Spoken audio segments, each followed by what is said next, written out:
ईमानदारी का फल। बहुत समय पहले एक छोटे से गांव में एक किसान रहता था जिसका नाम रामू था। रामू बहुत मेहनती और ईमानदार व्यक्ति था। वह हर दिन अपने खेत में कड़ी मेहनत करता और अपनी फसल को अच्छे से संभालता। रामू के पास एक छोटा सा खेत था जिसमें वह सब्जियां और फल उगाता था।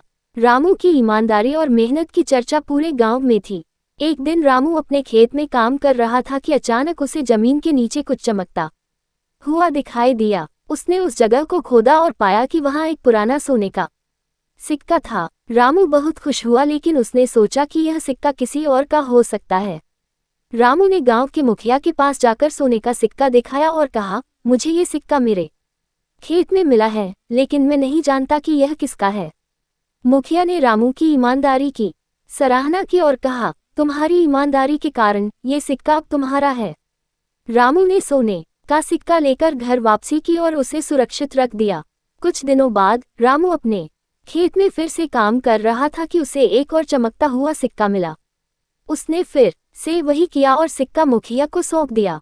इस बार भी मुखिया ने रामू की ईमानदारी की प्रशंसा की और सिक्का उसे वापस दे दिया। रामू की ईमानदारी का ये सिलसिला चलता रहा और उसे कई सोने के सिक्के मिले।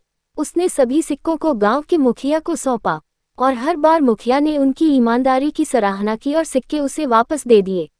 एक दिन गांव में एक अमीर व्यापारी आया और उसने गांव वालों को बताया कि वह एक बड़ा व्यापारिक सौदा करने आया है।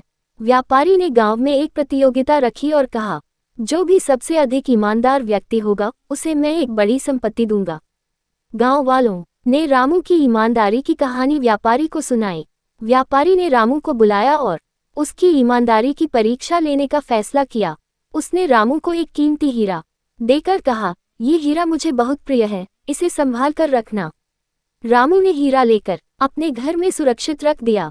कुछ दिनों बाद व्यापारी ने रामू को बुलाया और हीरा वापस मांगा। रामू ने बिना किसी हिचकिचाहट के हीरा वापस कर दिया। व्यापारी ने रामू की ईमानदारी की सराहना की और कहा, तुम्हारी ईमानदारी के कारण मैं तुम्हें ये हीरा और अपनी आधी संपत्ति दे रहा हूँ। रामू ने व्यापारी का धन्यवाद किया और हीरा और संपत्ति को स्वीकार किया। उसने अपनी संपत्ति से गांव वालों की मदद की और सभी के साथ अपनी खुशियां बांटी। इस प्रकार रामू की ईमानदारी ने उसे न केवल संपत्ति बल्कि पूरे गांव वालों का सम्मान भी दिलाया। उसकी कहानी पूरे गांव में प्रेरणा का स्रोत बन गई और सभी